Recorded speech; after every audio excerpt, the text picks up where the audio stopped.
Boa noite a todos vocês. Boa noite. Convidado a falar sobre as bem-aventuranças, encerrando esse trecho do Sermão do Monte. Os últimos versículos dessa primeira perícope das bem-aventuranças, que está em Mateus 5. Nós vamos falar hoje sobre os versículos 11 e 12. E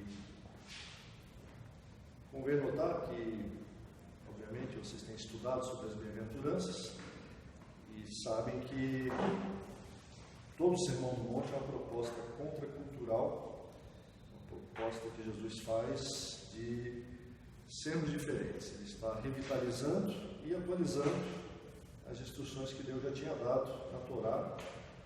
E nesse sermão ele começa falando aos discípulos, então, sobre diversas bem-aventuranças. E alguns comparam, inclusive, com a concessão das leis que Moisés deu lá no Sinai, porque Jesus também subiu ao monte e começou a falar da sua lei, daquilo que é importante no reino de Deus, daquilo que é importante para Ele.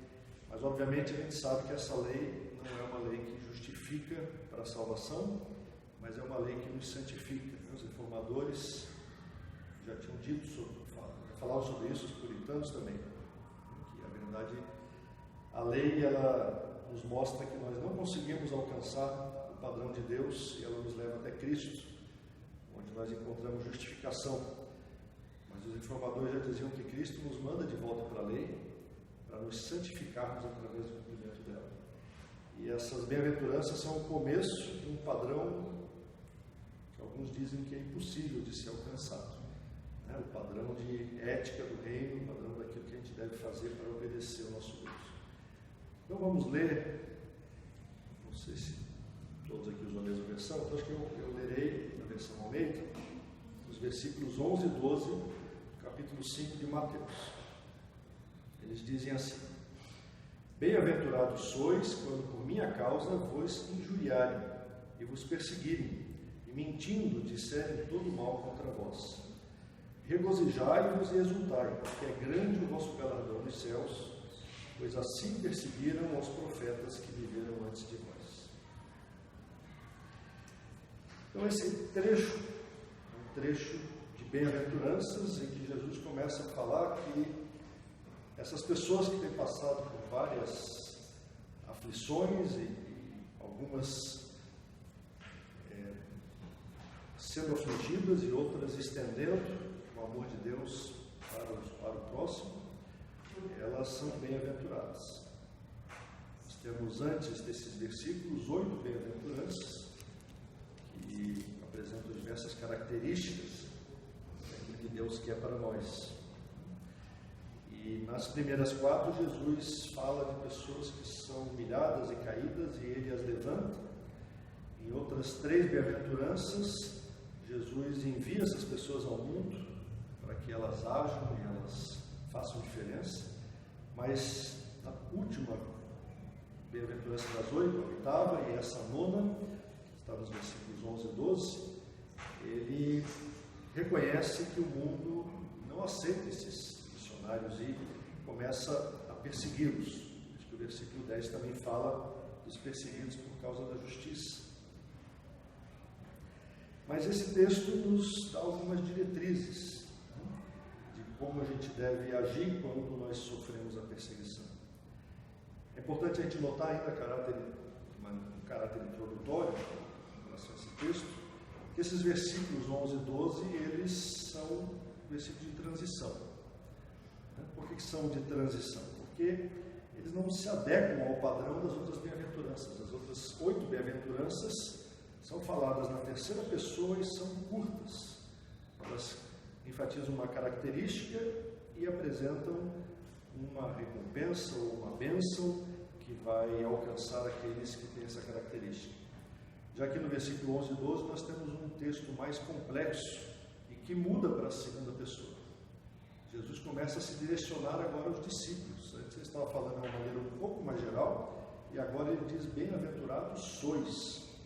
E isso já começa a fazer a curva, porque no versículo 13 ele vai continuar o Sermão do Monte dizendo: vós sois. Então Jesus começa a ser mais direto com os discípulos. Há uma sequência, há uma transição das bem-aventuranças mais genéricas para as bem-aventuranças mais pessoais que nós estamos começando a ver agora no versículo 11. E há uma tripla opressão ali no versículo 11, não é mais apenas uma característica, mas é aqueles que são, na verdade, atacados ou afligidos por injúrias, perseguição e por difamação mentirosa. Então há uma tripla opressão sobre esses bem-aventurados aqui.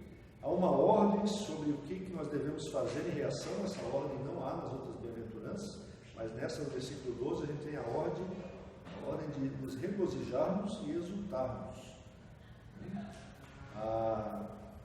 Há também uma explicação falando que assim perseguiram os profetas. Essas explicações também não estão nas bem-aventuranças anteriores, e há também um motivo, uma delimitação. Quando por minha causa, ou seja, por causa de Jesus, acontecer essas coisas. Então, tudo isso são adições que essas bem-aventuranças trazem.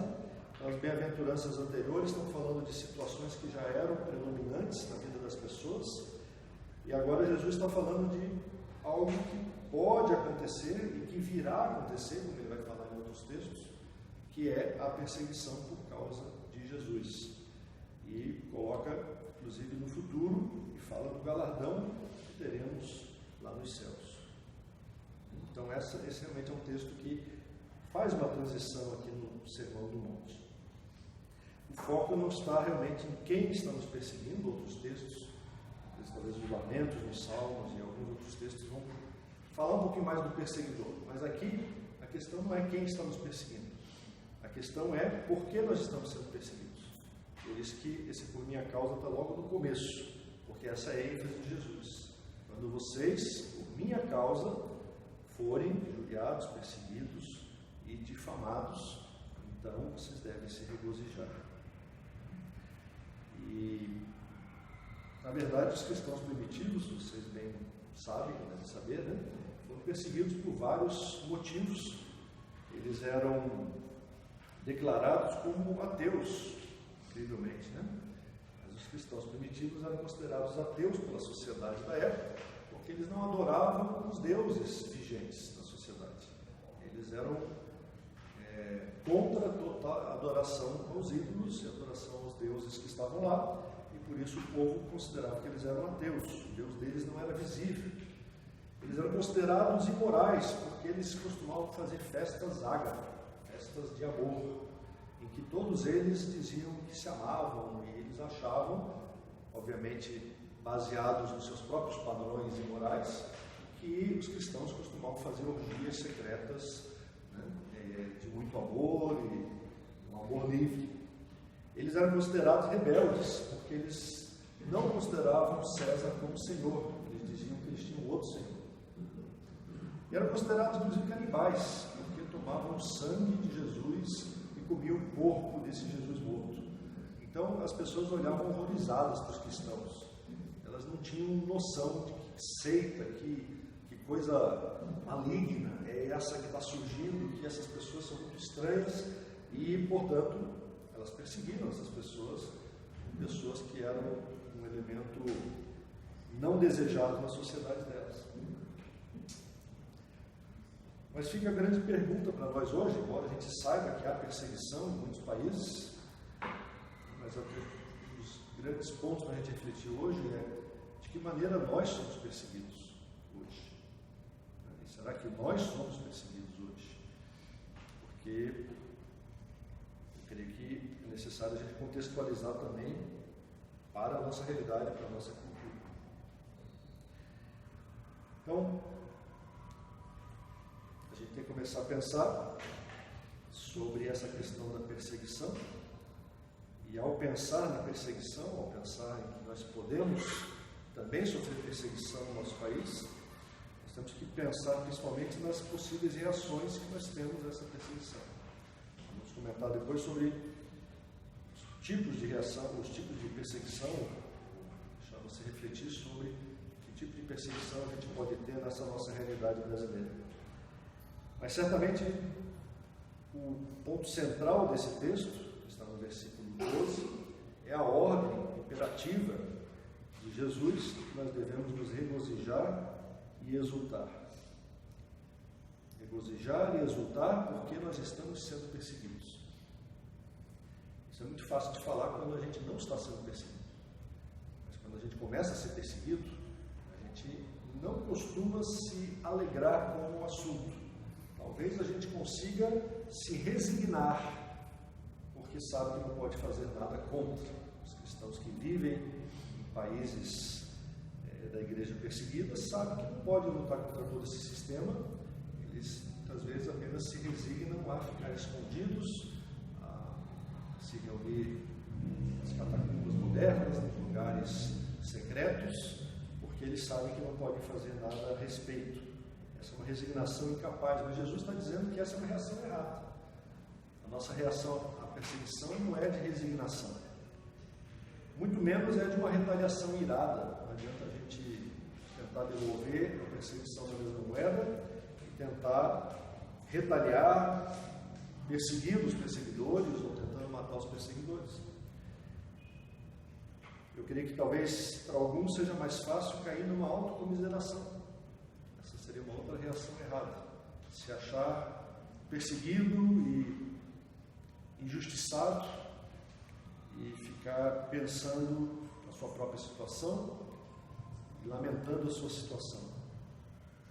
Talvez outros se considerem corajosos, mais estoicos, e simplesmente desconsiderem o que está acontecendo. E prefiram agir como se nada estivesse acontecendo na vida deles, como se a perseguição não os afetasse. E talvez outros sejam um pouquinho mais, talvez, perturbados, e sejam masoquistas, e gostam da perseguição, e falam sobre ela o tempo todo, porque eles gostam de sofrer e de ser perseguidos. Nenhuma dessas reações é que Jesus recomenda. Jesus está recomendando aqui uma reação que dificilmente a gente encontra na igreja hoje, em qualquer tipo de perseguição que a gente enfrenta, que é a da alegria e a da exultação. Exultação é uma alegria transbordante, uma alegria contagiante, é a alegria dos louvores. Nós exultamos na presença do nosso Deus com louvores. E é essa alegria que Jesus está dizendo que a gente tem que demonstrar quando a gente estiver sendo perseguido. Eu não sei você, eu acho meio difícil praticar isso. Eu acho complicado praticar uma alegria transbordante, exultação na presença de Deus, porque eu estou sendo perseguido por causa de Jesus. Então eu creio que há alguma coisa errada na minha fé, no meu relacionamento. Talvez você se identifique com isso também, porque a gente não tem aprendido a praticar essa ordem de Jesus. Ele não está dando um conselho, não está dando uma sugestão, ele está dando um imperativo: regozijai-vos e exultai. Quais são os motivos que nós temos para regozijo? Eu queria daí apontar, depois dessa introdução, comenta sobre o texto de maneira geral, 3 motivos para regozijo. 3 motivos para você exultar na presença de Deus que o texto nos apresenta. Em primeiro lugar, a perseguição, Jesus diz aqui, é por minha causa. A perseguição é porque nós seguimos Jesus.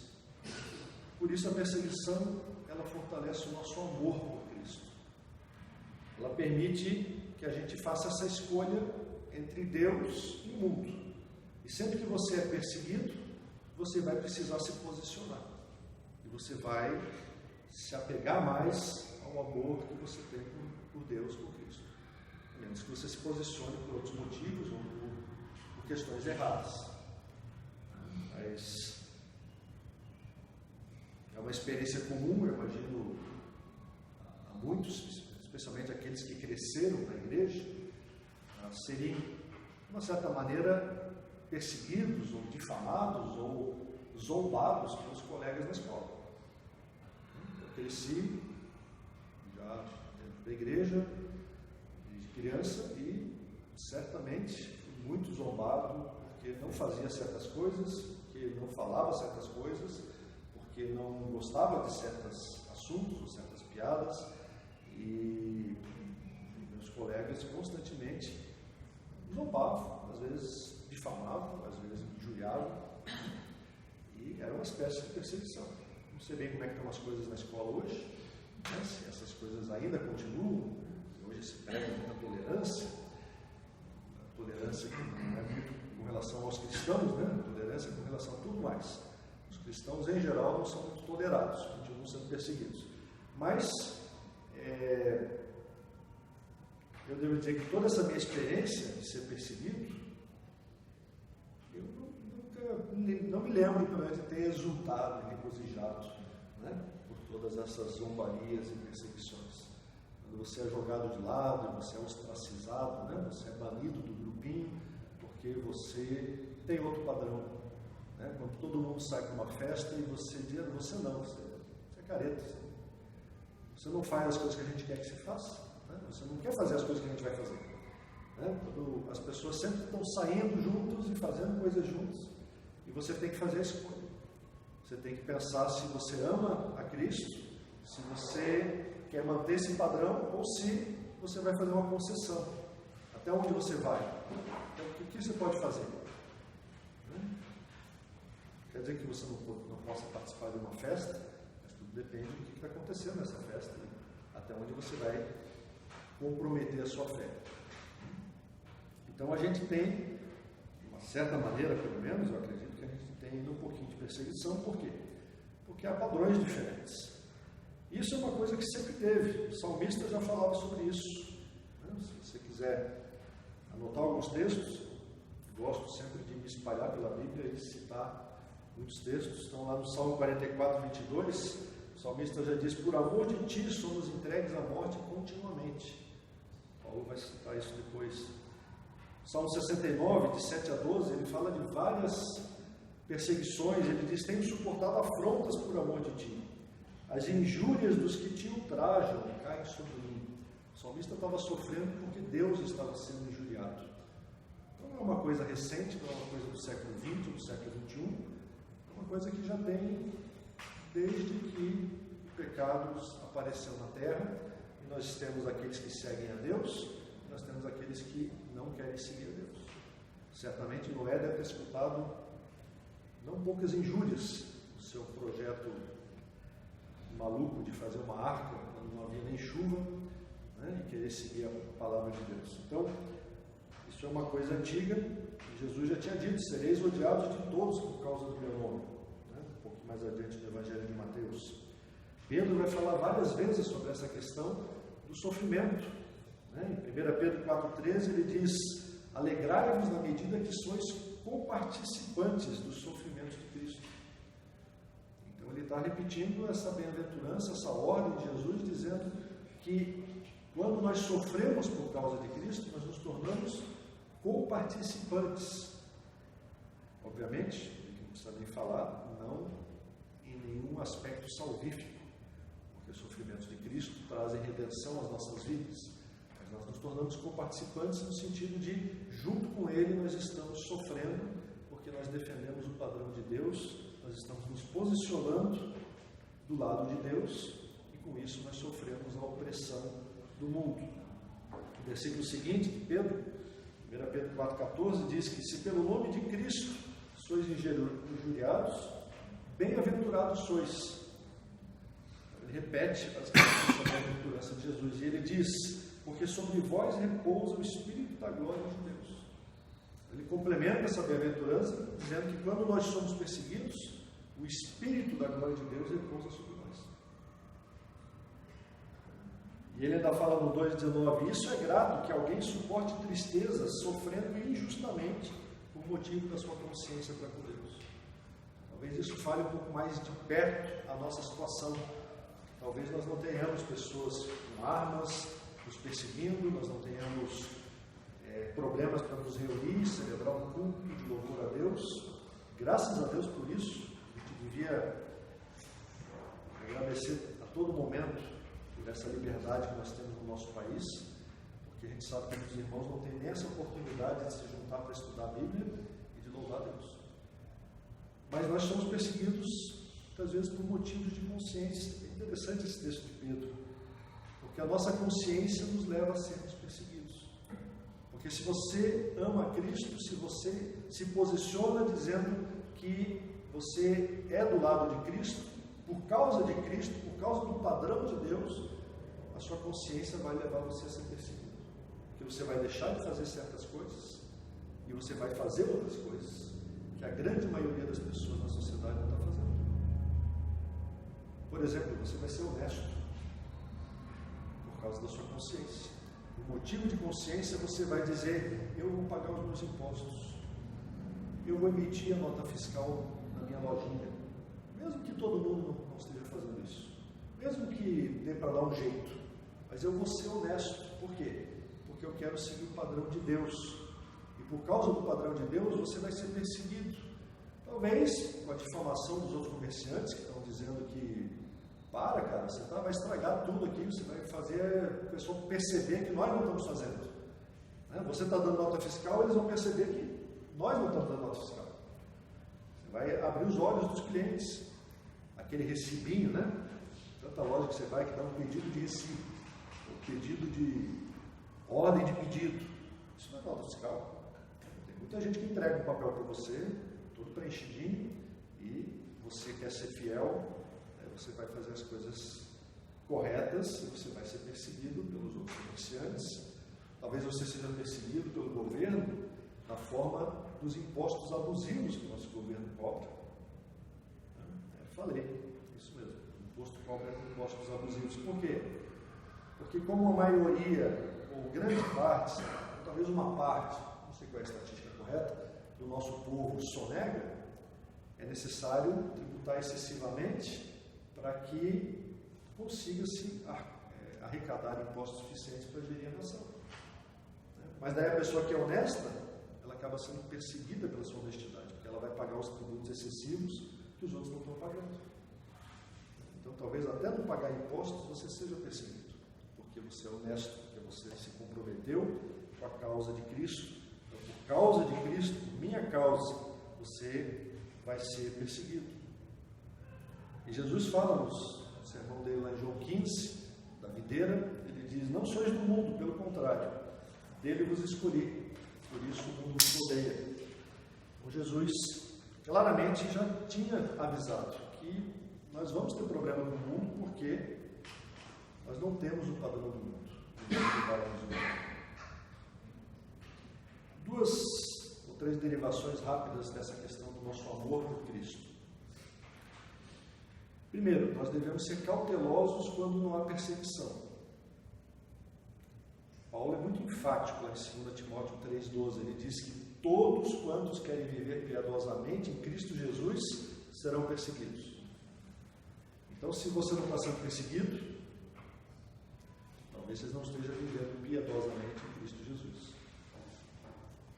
Essa é uma palavra dura. Isso foi Paulo que falou. Eu preferia que ele tivesse dito alguma coisa um pouco mais suave. Quase todos que querem viver piedosamente, ou em geral, quando a gente vive piedosamente, a gente é perseguido. Mas ele falou que todos que querem viver piedosamente serão perseguidos. Então, se a gente não está sendo perseguido, alguma coisa está errada. A questão não é se você está sendo perseguido ou não. Se você é um cristão fiel, você tem que identificar de que maneira você está sendo perseguido. Senão você não está sendo fiel. Segunda derivação, segundo o corolário, nós devemos desconfiar quando nós somos louvados pelo mundo. Jesus falou isso lá em Lucas 6, ele diz: ai de vós quando todos vos louvarem, porque assim procederam seus pais com os falsos profetas. Então ele está dizendo que nós nos igualamos com os profetas, aqui em Mateus 5, porque nós somos perseguidos. Quando ninguém está perseguindo você, todo mundo está louvando e dizendo que boa palavra você tem, que boa atitude você tem, como você é um cara legal, alguma coisa está errada. Porque se o mundo está gostando de você, você está seguindo o padrão do mundo. Isso não quer dizer que o pregador, o pastor, o profeta não possa ter seus seguidores e ter uma certa parcela de sucesso. Se ele está abafando na sociedade, alguma coisa não está fechando. Né? O padrão bíblico é que os profetas são perseguidos. E por último, uma derivação é que Pedro vai falar de um outro problema, que é a perseguição correta que o Estado faz, que a sociedade faz, quando nós agimos de maneira errada. E Pedro levantou essa possibilidade, tanto lá no capítulo 2:20, 1 Pedro 2:20, quanto no 4:15, leio para vocês. Não sofra, porém, nenhum de vós como assassino, ou ladrão, ou malfeitor, ou como quem se intromete em negócio de outrem.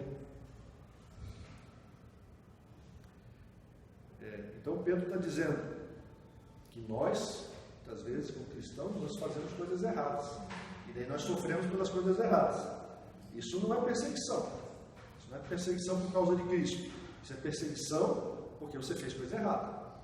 Você roubou alguma coisa, você precisa restituir, você precisa pagar o preço, você precisa ir para a cadeia, mas não tem nada a ver com a sua fé. Então joga a fé no problema aí. Como um certo pastor foi pego com dinheiro no lugar errado e disse que era o diabo que estava perseguindo, né?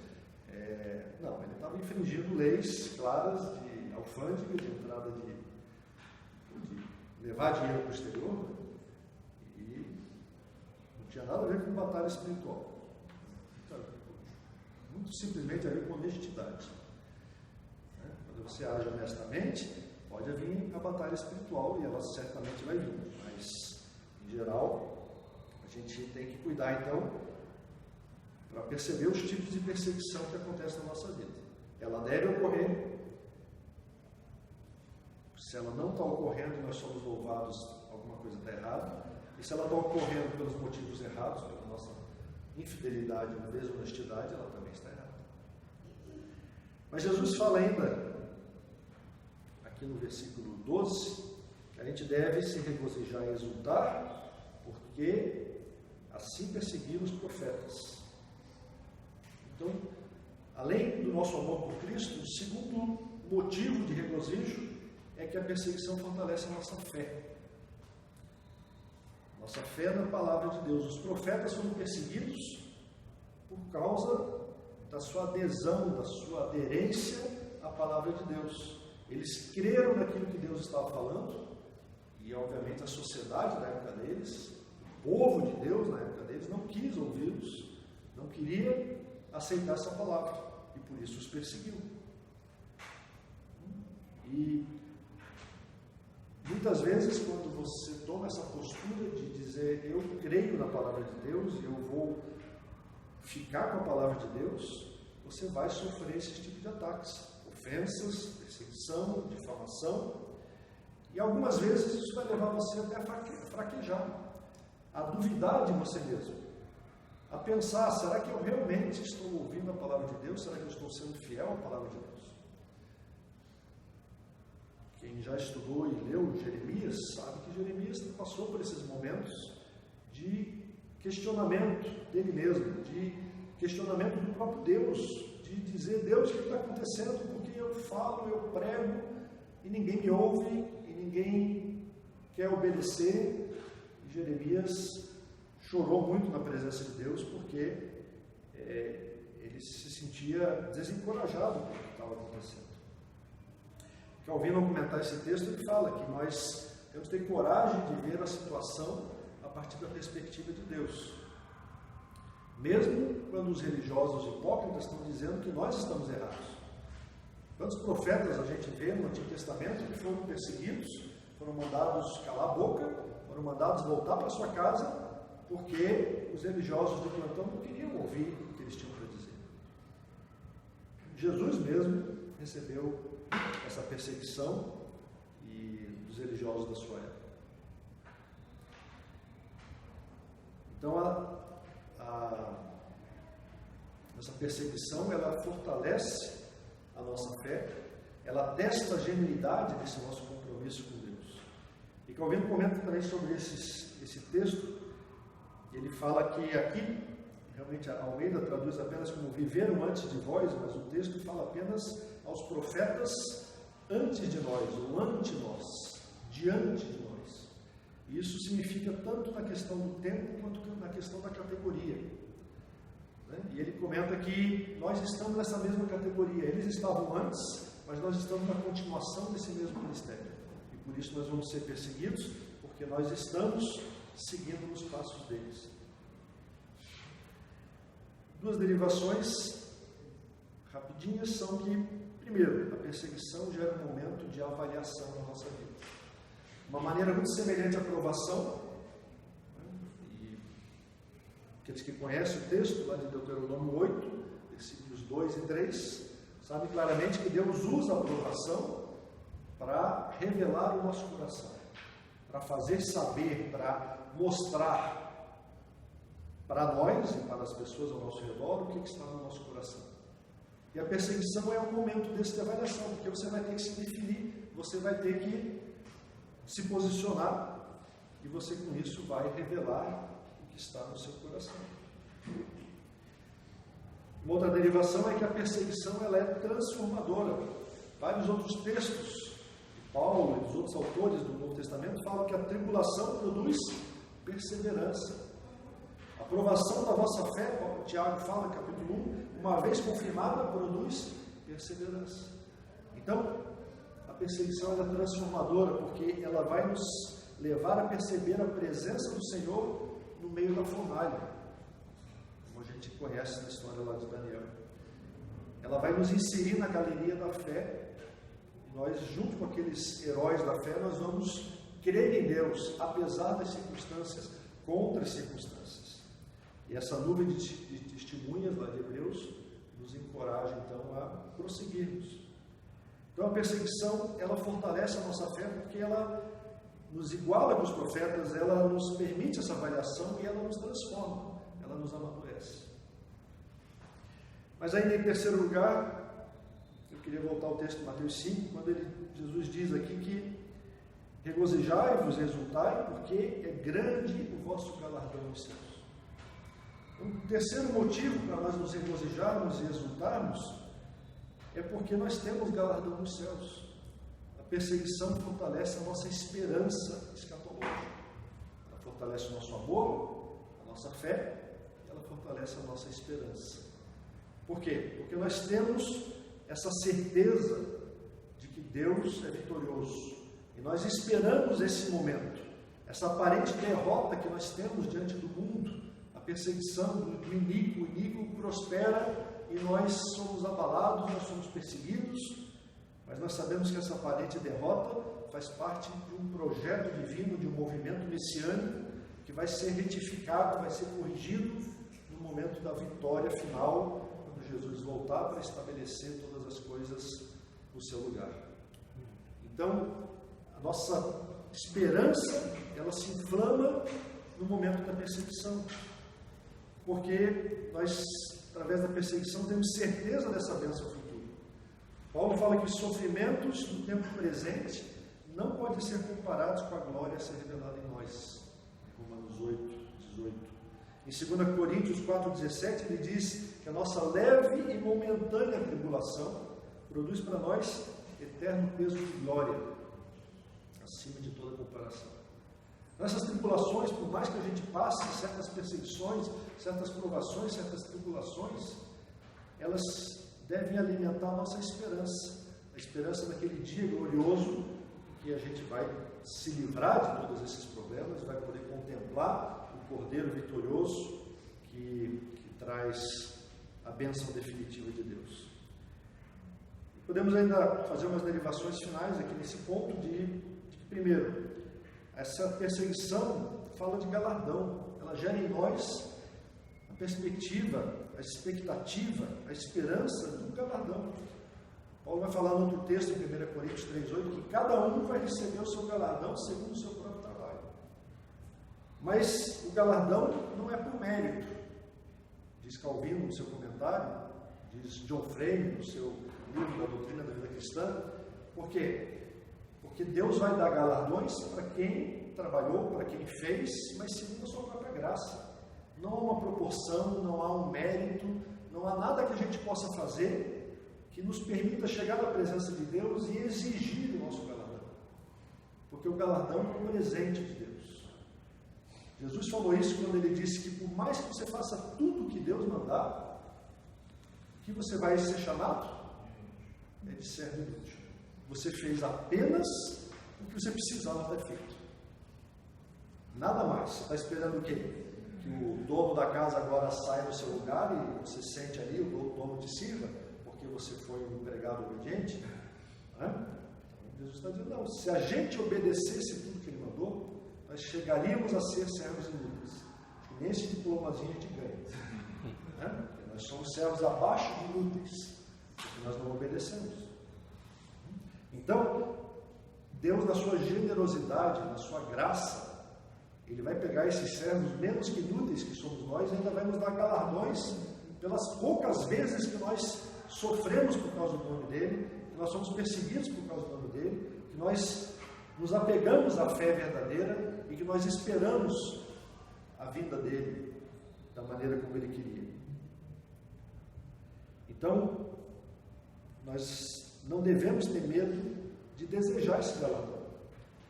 Às vezes algumas pessoas querem ser mais puras e mais santas do que o próprio Deus e acham que devem apenas obedecer sem querer nada de Deus.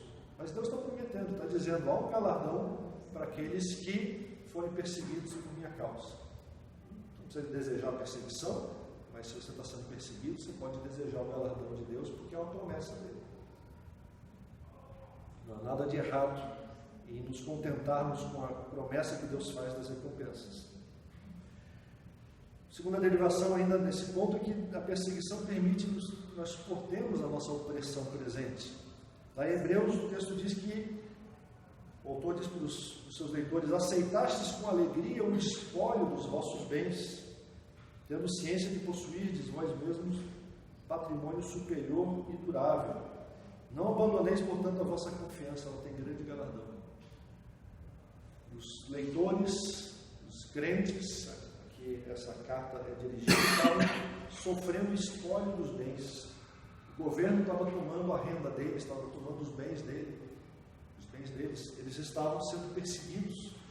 Eu creio que, de uma certa maneira, a gente pode se identificar um pouco com isso, quando o governo faz algo a mais, ou cobra a mais sobre os nossos bens, e você quer ser honesto, você quer seguir o padrão de Deus, você quer ser sujeito a todo o governo, e você acaba sendo espoliado dos seus bens.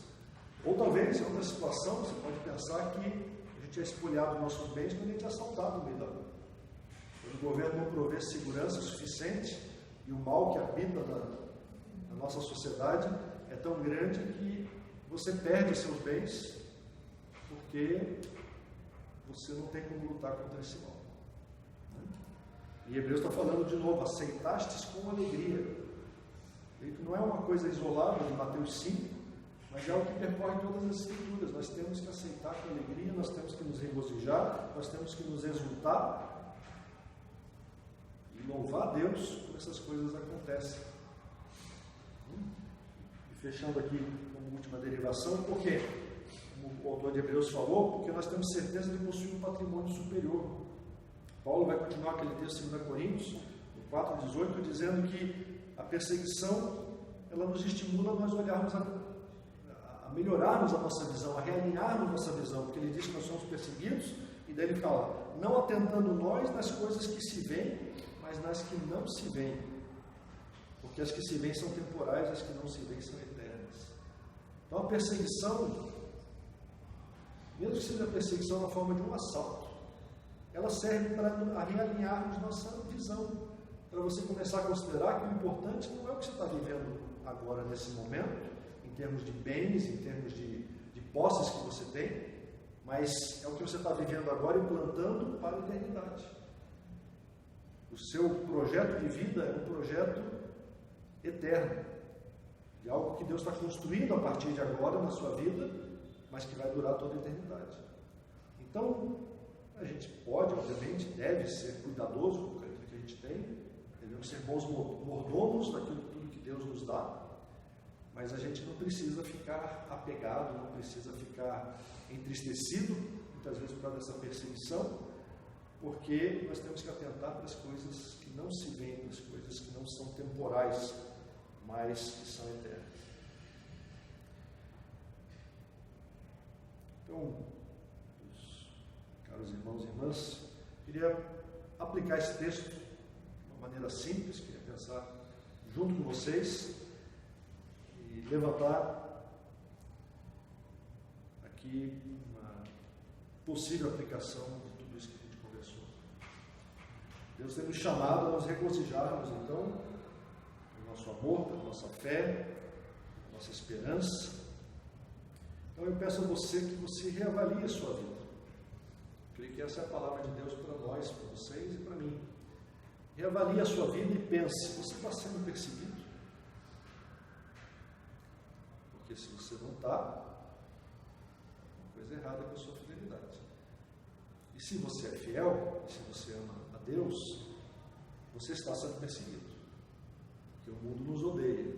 Paulo fala que todos serão perseguidos. E Jesus falou que todos serão perseguidos. Então, como que você está sendo perseguido? É importante nós identificarmos essas questões, por quê? Porque isso nos leva a nos posicionarmos cada vez mais na presença de Deus. E a poder encorajar outros que muitas vezes estão passando por uma situação, estão desesperados e não sabem que isso é perseguição também espiritual. É a perseguição de você ficar firme nos valores que Deus estabeleceu na sua palavra. De você tratar as pessoas com amor, de você ser honesto, de você ser corajoso e bondoso e misericordioso e tantas outras coisas que Deus nos chama a sermos na sua palavra. E tudo isso são posicionamentos que podem levar você a sofrer perseguições. Você está sendo difamado, você está sendo ofendido, está sendo injuriado. Pense em como você está sendo perseguido e por quê. Se é realmente por causa de Cristo. Faça uma lista das possibilidades, como que você está sendo oprimido na sua vida. E daí, o segundo ponto, que é um pouco mais difícil, como eu falei no começo. Pense em qual é a reação que você tem em relação a essas perseguições, essas opressões, a tudo isso que acontece na sua vida. Você tem feito como eu, que essa palavra é para mim também, você tem reclamado e ficado chateado e tentado mudar o governo, tentado mudar a sociedade e gritado com Deus por que as coisas estão assim? Ou você está obedecendo essa palavra de Jesus de regozijar e exultar? Eu faço esse desafio para vocês. Eu sei que às vezes vocês conhecem mais cântico do que textos bíblicos. Quantos cânticos falam, exultam e louvam a Deus pela perseguição? Nós louvamos a Deus, nós temos cânticos, nós temos letras que dizem: Deus, graças te rendemos por essa perseguição, nós te louvamos porque nós estamos sendo oprimidos, nós te louvamos que as pessoas falam mal de nós. Talvez esteja na hora de algum cantor, algum compositor começar a pensar no que a Bíblia fala sobre essas coisas. Amém? Daí, então, a palavra dada. Está lançado o desafio. Mas mesmo se a gente não tiver como expressar isso através de cântico da Bíblia, você pode expressar na sua oração, você pode expressar nos seus louvores, exultando na presença de Deus, porque você está sendo perseguido. E esse é um desafio, como eu falei mais uma vez, que eu coloco para mim mesmo e coloco para vocês. Exultar na presença de Deus porque nós estamos do lado dele, porque nós nos apegamos à palavra de Deus, porque nós temos fé, porque nós temos o amor de Cristo, porque nós temos esperança de que Ele vai vir redimir todas as coisas. E exultar assim, deixar de lado a murmuração. E essa é a terceira aplicação que eu vejo. Arrependa-se da sua murmuração, arrependa-se da reclamação constante, de como a nossa sociedade é maligna, como o nosso governo é corrupto, como nada funciona nesse país, talvez a gente tenha que começar a parar com isso, parar com essa murmuração, com essa reclamação, e começar a exultar e a glorificar Deus e dizer: Deus, graças te damos, porque embora a gente viva nesse meio corrupto e essa sociedade maligna, nós estamos do teu lado, nós temos a tua presença em nós. E nós aguardamos com ansiedade que tu venhas para redimir a nossa sociedade. Então, essas são as aplicações. Nos questionarmos sobre como estamos sendo perseguidos, nos questionarmos sobre a nossa reação típica a essas opressões, nos arrependermos da nossa murmuração e, por fim, buscarmos capacitação do Espírito Santo para a gente reagir da maneira certa. É isso que eu quero buscar com vocês em oração agora, essa capacitação para nós exultarmos na presença do Senhor no meio da perseguição. E eu termino com o exemplo dos apóstolos, eles saindo do Sinédrio, lá em Atos 5. E diz o texto lá que eles se retiraram do Sinédrio, regozijando-se por terem sido considerados dignos de sofrer afrontas por esse mundo. Eu acho que a igreja precisa reavivar essas verdades. Talvez a gente esteja buscando sempre as afrontas que são muito explícitas, quando as pessoas querem falar mal de Jesus, e aí você se posiciona. Mas tudo aquilo que você faz ou deixa de fazer por causa da fé, por causa do seu compromisso com Deus, vai gerar perseguição. A gente precisa identificar mais essas questões e a gente precisa louvar a Deus por tudo isso que tem acontecido na nossa vida. Convido vocês então a orarmos, buscarmos a